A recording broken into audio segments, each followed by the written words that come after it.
Hello students, here I am with the video of exercise 5.2.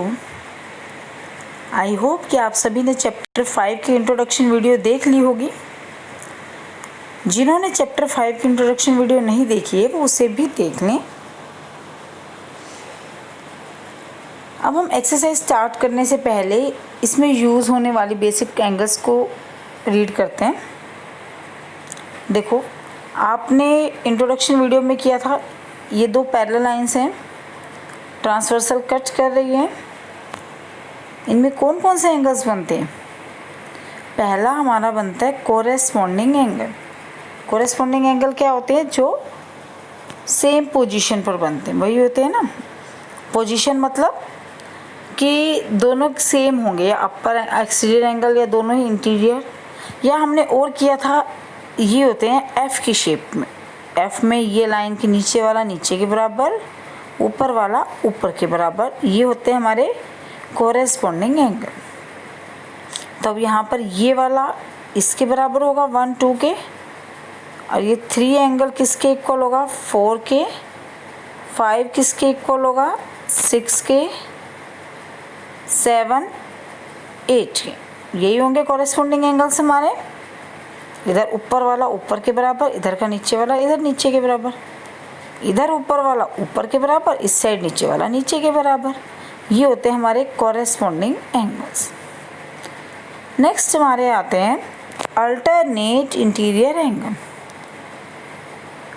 Alternate interior angle मैंने आपको पहले भी बताया था, जो किस में बनते हैं? हमारे जेड में बनते हैं। वो कौन से होते हैं? Alternate interior angle. जेड में कॉर्नर में ये अंदर वाला और ये ध्यान रखना, अल्टरनेट इंटीरियर, कॉरेस्पॉन्डिंग और इंटीरियर एंगल ये सब हमेशा तभी बनेंगे जब लाइंस आपकी क्या होंगी? पैरेलल। अब यहाँ पर अल्टरनेट इंटीरियर कौन से बनेंगे? ये, अगर ये एंगल 1 है तो ये क्या होगा? 2। ये अल्टरनेट इंटीरियर होंगे।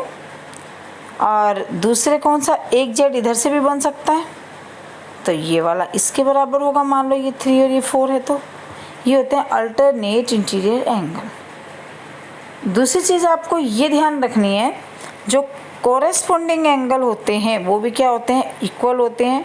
अल्टरनेट इंटीरियर एंगल होते हैं वो भी क्या होते हैं? इक्वल होती है, उनकी वैल्यूज़ भी।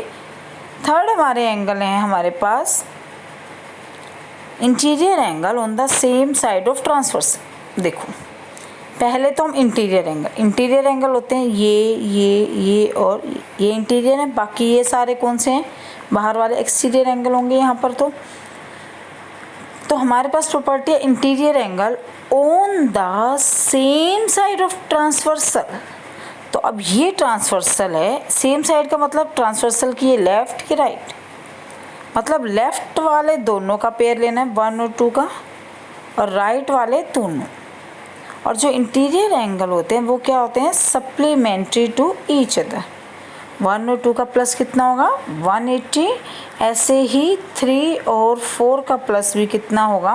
180। क्लियर? लास्ट हमारे एंगल्स हैं वर्टिकली अपोजिट एंगल। ये आपने 5.1 में भी किए हैं। जो क्रॉस में बनते हैं वो कौन से होते हैं? Vertically opposite angle. तो अब देखना, ये अगर पैरेलल लाइंस है, ये ट्रांसवर्सल कट कर रही है, तो क्योंकि ये क्रॉस हो रहा है तो यहाँ पर ये इसके बराबर होगा और ये वाला एंगल इसके बराबर होंगे। उसके बाद ये एंगल इसके बराबर क्रॉस में, ये एंगल इसके, ये होते हैं हमारे vertically opposite angle. Now let's start our exercise 5.2। First question, state the property that is used in each of the following statements. कौन सी प्रॉपर्टी इनमें यूज़ हो रही है? किसमें? फर्स्ट आपका है, इफ़ ए पैरेलल है बी के तो 1 और 5 क्यों बराबर है? और अगर सेकंड में 4 6 के बराबर है तो ए और बी पैरेलल क्यों है? 4 + 5 अगर 180 है तो ए और बी पैरेलल क्यों है? ये आपकी प्रॉपर्टीज़ क्यों, मतलब किन प्रॉपर्टीज़ के बेस पे आपके ये यूज़ हुए हैं? Let's come to solution. देखो भाई, ए और बी दोनों पैरेलल लाइंस हैं आपकी। ये क्या कर रही है? इनको ट्रांसवर्सल कट कर रही है। ये कहता है एंगल 1 बराबर है 5 के। अब इफ़ ए पैरेलल है बी के तो एंगल 1 और 5 क्यों बराबर है? आप देख रहे हैं अगर ये पैरेलल लाइन है तो 1 और 5 कैसे एंगल हैं? Yes, very good, these are the corresponding angles. तो कौन सी प्रॉपर्टी यूज हुई फर्स्ट में? Corresponding angles. सेकेंड पार्ट ये कहता है हमें इफ़ 4 इक्वल है 6 के, 4 ये है 6 ये है। देखो अगर ध्यान से देखें तो ये कौन सी शेप बन रही है? Z की। तो 4 और 6 कैसे एंगल हैं? अगर हम ऐसे करें तो ये ऐसे S बन रहा है ना, तो 4 और 6 इसमें कौन से एंगल्स हैं हमारे पास? 4 और 6 ये वाले अल्टरनेट इंटीरियर, और अल्टरनेट इंटीरियर आपको पता ही है किसके अंदर बनते हैं? लाइंस पैरेलल हो तभी। तो इसलिए जब 4 और 6 बराबर है तो ए और बी पैरेलल होंगी। क्यों? Because they are alternate interior angle. Third part ये बोलता है कि अगर 4 + 5 180 हो तो ए और बी पैरेलल है। अब 4 और 5 इंटीरियर एंगल हैं, वो भी ये लेफ्ट ये राइट साइड है अगर, तो सेम साइड के इंटीरियर एंगल हैं। जब सेम साइड के इंटीरियर एंगल सप्लीमेंट्री कब होते हैं? जब ए और बी पैरेलल हो। तो हमने कौन सी प्रॉपर्टी यूज़ की है? Because interior angle on the same side of transversal are supplementary in parallel lines. Clear? Now let's come to question number 2. In the adjoining figure identify, ये figure given है A B parallel है, ये C transversal cut कर रही है, तो आपको pair of corresponding angle, alternate interior, interior angle on same side of transversal और vertically opposite angles के pair बताने हैं। Let's come to solution. देखो ये आपको गिवन है ए और बी पैरेलल हैं और ये सी क्या कर रही है? इनको ट्रांसवर्सल कट कर रही है। तो पहला हम करते हैं कॉरेस्पॉन्डिंग एंगल्स। देखो भाई ये लाइंस क्या हैं? पैरेलल, और ये क्या है इनकी? ट्रांसवर्सल। कॉरेस्पॉन्डिंग एंगल कौन से होते हैं? सेम पोजीशन के। 1 का कॉरेस्पॉन्डिंग क्या होगा? 5, 2 का कॉरेस्पॉन्डिंग 6, 4 के इक्वल 8 और 3 के इक्वल 7। यही होंगे कॉरेस्पॉन्डिंग पेयर्स। तो ये आप लिख लेंगे, ये कॉरेस्पॉन्डिंग पेयर्स हो जाएंगे हमारे। उसके बाद है pair of alternate interior angle. किसके बताने हैं? Alternate interior angles. आपको पता है अल्टरनेट इंटीरियर किस में बनते हैं? हमारे Z में। तो यहाँ Z कौन सा बन रहा है? ये वाला, यही बन रहा है। तो यहाँ Z के इस कोने में कौन सा आया? 3, और इस कॉर्नर में कौन सा आया? 5। तो 3 और 5 दोनों अल्टरनेट इंटीरियर होंगे। इधर से भी हम Z ले सकते हैं, तो कौन से आएंगे कॉर्नर में? 2 और 8। ये भी कौन से होंगे? Alternate interior angle. ठीक है, तो अल्टरनेट इंटीरियर के पेयर यही बनेंगे, 3 5 के और 2 किसके होगा? 8 के। नेक्स्ट है pair of interior angles on the same side of transversal. ये ट्रांसवर्सल है, ये इसकी लेफ्ट साइड, ये राइट साइड। लेफ्ट साइड के इंटीरियर एंगल कौन से हैं? 3 और 8 यही है। तो 3 और 8 का पेयर है। इधर 2 और 5 राइट साइड के। आप ये भी लिख सकते हो सीधा 3 + 8 120, 2 + 5 भी 180, क्योंकि ये जो होते हैं आपके interior angle on the same side of transversal, ये कैसे होते हैं? सप्लीमेंट। लास्ट आपको बताने हैं vertically opposite angles. Vertical opposite कौन से होते हैं? जो क्रॉस में बनते हैं वो वर्टिकली अपोजिट होते हैं।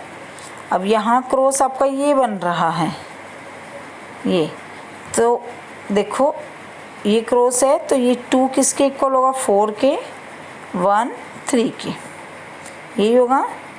और अगर हम नीचे क्रॉस देखें तो हमारा ये बन रहा है, तो यहाँ पर ये 8 इक्वल होगा 6 के, 5 इक्वल होगा किसके? 7 के। तो ये हमारे वर्टिकली अपोजिट पेयर बन जाएंगे एंगल्स के। Clear? Now let's come to question number 3। In the adjoining figure P parallel Q, P आपको Q के पैरेलल गिवन है, ये P और Q क्या दे रखे हैं आपको, पैरेलल गिवन है ये P और Q, आपको एक और ये ट्रांसवर्सल कट कर रही है, ये एंगल दे रखा है और बाकी सारे आपको फाइंड करने हैं एंगल्स। देखो कैसे, लेट्स कम टू सॉल्यूशन। क्या गिवन है आपको, ये लाइंस पैरेलल हैं और ये ट्रांसवर्सल है, ठीक है। एक नोन है वैल्यू, बाकी अननोन है। तो नोन से पहले देखिए हम कौन कौन से, आपके माइंड में जो भी आता है उस टाइम पे वही तरीका कर सकते हो, जूनियर जो मैं करा रही हूँ। आप हो सकता है किसी किसी के माइंड में ये आए कि हाँ भाई ये तो कॉरेस्पॉन्डिंग बन रहे हैं, तो पहले कोई ये ले ले, या हम पहले एक इसके पड़ोस में निकालते हैं फिर बाकी सारे निकल आएंगे। देखो ये दोनों एंगल कैसे बन रहे हैं, लीनियर पेयर हैं, या ये वाले भी दोनों कैसे हैं, लीनियर पेयर हैं। तो हम E या F कोई एक निकाल लेंगे पहले। सपोज हमने ले लिया 125 और E, ये दोनों कैसे एंगल हैं, लीनियर पेयर, तो इनका प्लस कितना हो जाएगा 180। E फाइंड करना है, 125 आपके प्लस के हैं, राइट में जाएंगे माइनस के, सॉल्व करके E कितना आ जाएगा 55 डिग्री। अब देखो उसके बाद आपको पता है E और F कैसे एंगल हैं, ये क्रॉस में हमने हमने की, yes very good, vertically opposite angles. तो EF के बराबर होगा, जब E 55 का है तो F भी कितने का होगा 55। उसके बाद हमारे पास आता है, अब देखो ये E इस A के इक्वल होगा कौन सा, ये E A के इक्वल, क्यों, क्योंकि ये दोनों लाइंस पैरेलल हैं, ये ट्रांसवर्सल कट कर रही है, तो ये E और A कौन से एंगल होंगे हमारे, कोरेस्पॉन्डिंग एंगल्स। तो जब E 55 का है तो A भी कितने का हो जाएगा 55 का होगा। अब A ये वाला और C ये वाला, ये दोनों कैसे एंगल हैं, वर्टिकली अपोजिट हैं। A आ गया तो A से C निकल जाएगा, जब A 55 का है तो C भी कितने का होगा 55 का होगा। अब C आने के बाद अब ये देखो, ये 125 और ये D, ये दोनों कैसे हैं आपके कॉरेस्पॉन्डिंग एंगल हैं, क्योंकि ये लाइंस पैरेलल हैं, तो ये ऊपर वाला इस ऊपर वाले के बराबर होगा हमारे पास। तो आपके पास ये 125 और D, ये और ये दोनों कौन से होंगे कॉरेस्पॉन्डिंग एंगल्स। तो D की वैल्यू भी आ गई हमारे पास 125। अब D और B ये दोनों कैसे होंगे, ये दोनों एंगल वर्टिकली अपोजिट, क्योंकि क्रॉस में बन रहे हैं D और B, तो ये वर्टिकली अपोजिट। जब D 125 का है तो B भी कितने का होगा 125। तो हम सारे अननोन एंगल्स फाइंड कर लिए हमने, क्लियर, समझ आ गया आपको question. Now let's come to question number 4। Find the value of x in each of the following figures. Unknown value x को फाइंड करनी है, और आपको क्या गिवन है दोनों क्वेश्चंस में कि L पैरेलल है किसके, M के। Let's come to solution. First part देखो भाई क्या दे रखा है, L पैरेलल है किसके, M के, ये ट्रांसवर्सल कट करिए, ये 110 का दे रखा है, ये x फाइंड करना है। अब आप देख रहे हैं इसमें और इसमें कोई रिलेशन नहीं है, ये एंगल या तो आएगा यहाँ से कॉरेस्पॉन्डिंग से, ठीक है, या फिर यहाँ से आएगा लीनियर पेयर से। तो आप चाहे तो ये एंगल फाइंड कर लो, चाहिए कोई एक एंगल आपको फाइंड करना होगा इससे 110 से। तो देखो हमने ये वाला ले लिया, सपोज इसको A ले लिया, 1A कुछ भी ले सकते हो। अब ये दोनों कैसे एंगल हैं, लीनियर पेयर हैं, तो इन दोनों का प्लस कितना होगा 180, A प्लस 110 दोनों मिलके कितने के इक्वल होंगे 180 के, क्योंकि लीनियर पेयर हैं। A की वैल्यू निकालनी है, 110 प्लस के हैं, राइट में जाएंगे माइनस के, सॉल्व करके A की वैल्यू कितनी आ जाएगी 70 डिग्री। अब जब आपके पास A आ गया, A और X कैसे एंगल होंगे, क्योंकि ये पैरेलल लाइन है तो ये A और X होंगे हमारे कॉरेस्पॉन्डिंग एंगल्स। जब A 70 का है तो X भी कितने का होगा 70। ये ध्यान रखना, यहाँ पे आपने 120 क्यों लिया, लीनियर पेयर, यहाँ इक्वल क्यों लिए, कॉरेस्पॉन्डिंग। ये रीज़न लिखने आपको ज़रूरी है। ठीक है, क्योंकि अगर आप ये रीज़न नहीं लिखते कि ये लीनियर पेयर से है, ये आपका कॉरेस्पॉन्डिंग एंगल से, तो मार्क्स नहीं मिलेंगे, आधे मार्क्स कट जाएंगे मीन्स। सेकेंड पार्ट है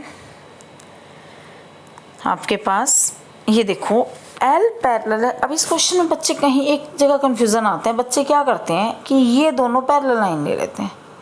नहीं बेटा, आपको स्पेशली मेंशन है क्या कि एल पैरेलल है किसके, एम के। ये लाइंस पैरेलल दे रखी।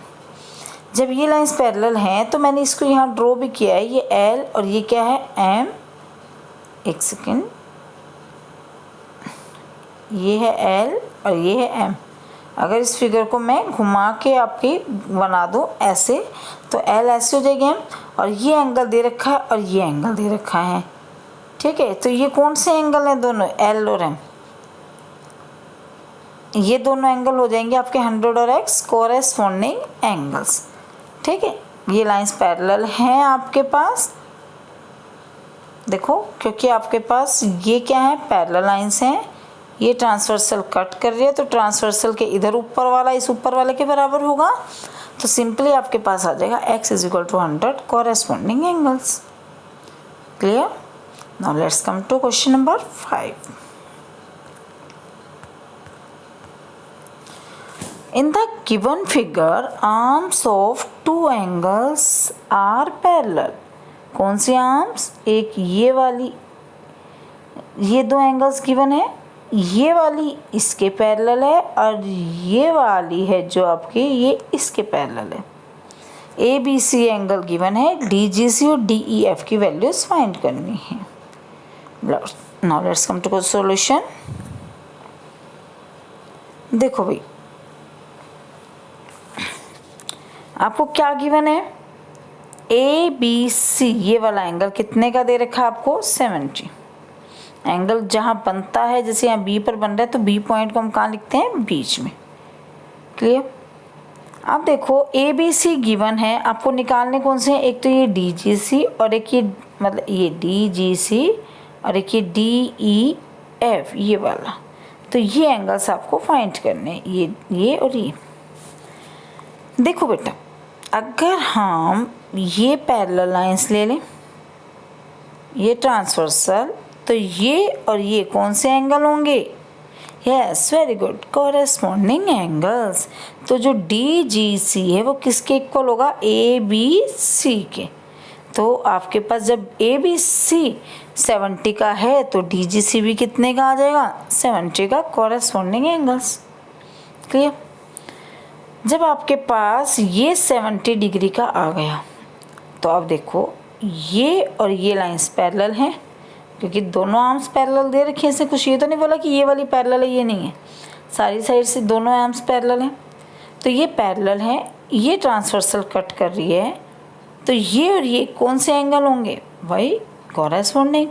जब ये 70 का आया तो ये डी ई एफ भी कितने का होगा, 70 का होगा हमारे पास। तो जब डी जी सी और डी ई एफ बराबर हैं तो डी ई एफ कितने का होगा, 70 का। क्लियर?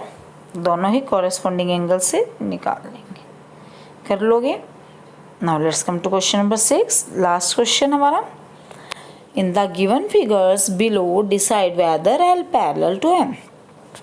फिगर्स गिवन है, इसमें ये बताना है कि ये एल और एम पैरेलल हैं या नहीं। Let's come to solution. First part,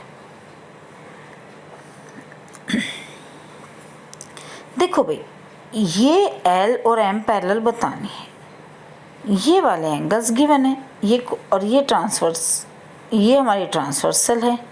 जब ये ट्रांसवर्सल है और ये एंगल कौन से होंगे, ये दोनों interior angle on the same side of transversal.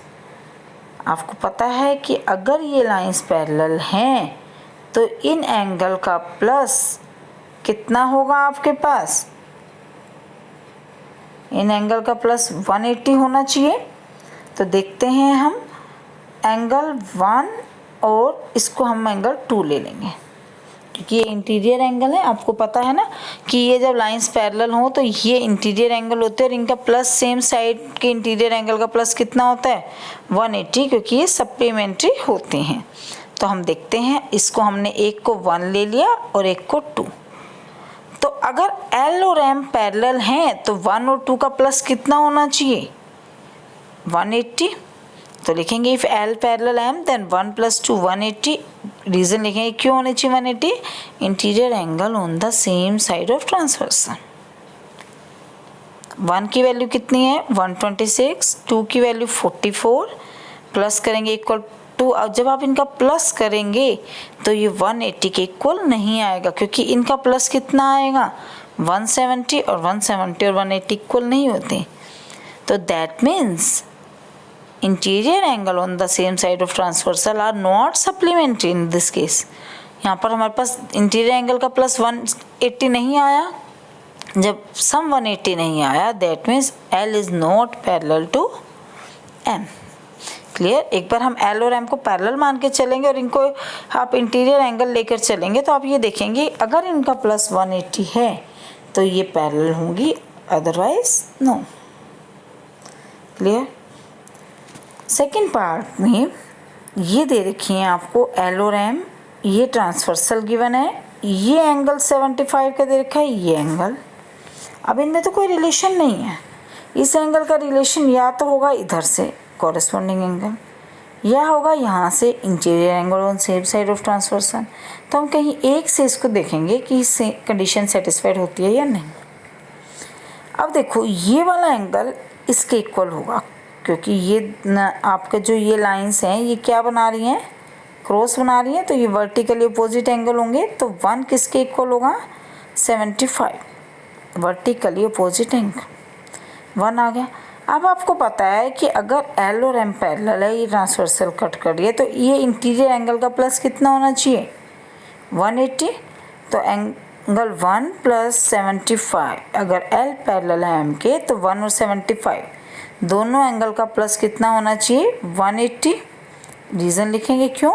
Interior angle on the same side of transversal. अब 1 की वैल्यू आपने फाइंड करी 75, ये 75। जब आप दोनों को प्लस करेंगे तो 150 आएगा, not equal to 180। That means जब एंगल इंटीरियर एंगल्स का प्लस 180 नहीं आया, that means L not parallel to M। Second part को आप एक तरीके से और भी कर सकते थे। देखो कैसे,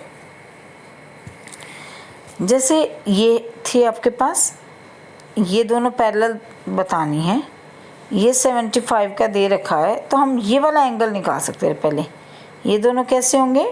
लीनियर पेयर होंगे 1 और 75। तो जब लीनियर पेयर है तो इन दोनों का प्लस कितना होगा?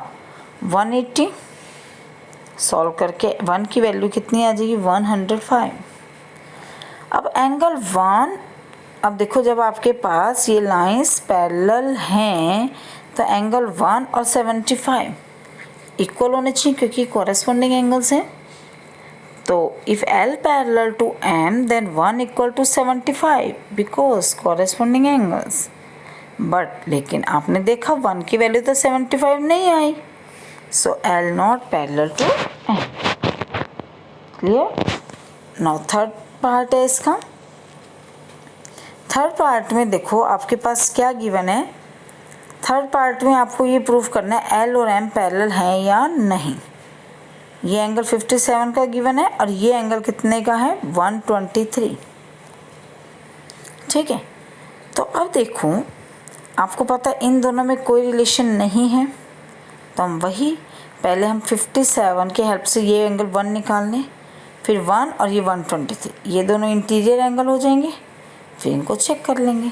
तो अब देखो 57 और 1 ये इक्वल होंगे, क्यों? क्योंकि क्रॉस बन रहा है तो वर्टिकली अपोजिट एंगल इक्वल होते हैं। तो एंगल 157 के इक्वल होगा वर्टिकली अपोजिट एंगल्स। एंगल 1 की वैल्यू आ जाएगी। अब देखो उसके बाद अगर हमारे पास L पैरेलल है M के, तो एंगल 1 और 123 ये दोनों मिलके कितने के इक्वल होने चाहिए? 180 के। रीज़न क्या आएगा? Interior angle on the same side of transversal. 1 की वैल्यू आपने फाइंड कर ली 57, हमने पुट कर दी, प्लस 123 इज इक्वल टू 180, दोनों का प्लस 180 आया। That means 180 is equal to 180। जब दोनों इक्वल आ गए तो that means L parallel to M। Clear? Last part. अब देखो आपके पास एंगल 1 किसने के, ये देखो ये फिगर गिवन है L और M, ये दोनों आपको पैरेलल प्रूफ करनी है। एंगल्स कौन कौन से गिवन है? ये 72 का और ये 19, दोनों में कोई रिलेशन नहीं है। तो आप या तो इस क्वेश्चन को एक तरीके से और भी कर सकते थे, ये यहाँ पर एंगल 1 ले लेते, जब ये 98 है तो 1 भी कितने का होगा? 98, वर्टिकली अपोजिट। पर तो भी आपके ये एक तो नेक्स्ट आते नहीं होगा, तो भी देखो और कैसे करोगे। अब हम ये दोनों अगर पैरेलल हैं तो अब इन दोनों में तो कोई रिलेशन है नहीं, तो हम 72 की हेल्प से ये एंगल 1 निकाल लेंगे, क्योंकि ये दोनों तो वर्टिकली अपोजिट एंगल हैं। तो 1 की वैल्यू कितनी होगी? 72, वर्टिकली अपोजिट एंगल्स। अब अगर 172 का आ गया, अगर L और M पैरेलल हैं तो इन दोनों का प्लस कितना होना चाहिए? 180। क्यों? क्योंकि interior angle on the same side of transversal. क्योंकि देखो ये दोनों पैरेलल लाइन है, ये ट्रांसवर्सल कट कर रही है, तो इंटीरियर एंगल होंगे ये सेम साइड के, तो इनका प्लस 180 होना चाहिए। तो आप प्लस कर लेंगे 1 और 98 को, अगर इक्वल टू 180 आना चाहिए। 1 की वैल्यू 72, ये 98, दोनों को प्लस करेंगे 170। तो अब आपने देखा कि प्लस इनका 180 के इक्वल नहीं आया, that means L not parallel to M। Clear? If you have any problem then you can ask to me. और अगर अब तक आपने चैनल को सब्सक्राइब नहीं किया है तो चैनल को भी सब्सक्राइब करें, ताकि हर न्यू वीडियोस की नोटिफिकेशन आप तक पहुंच जाए। Thank you.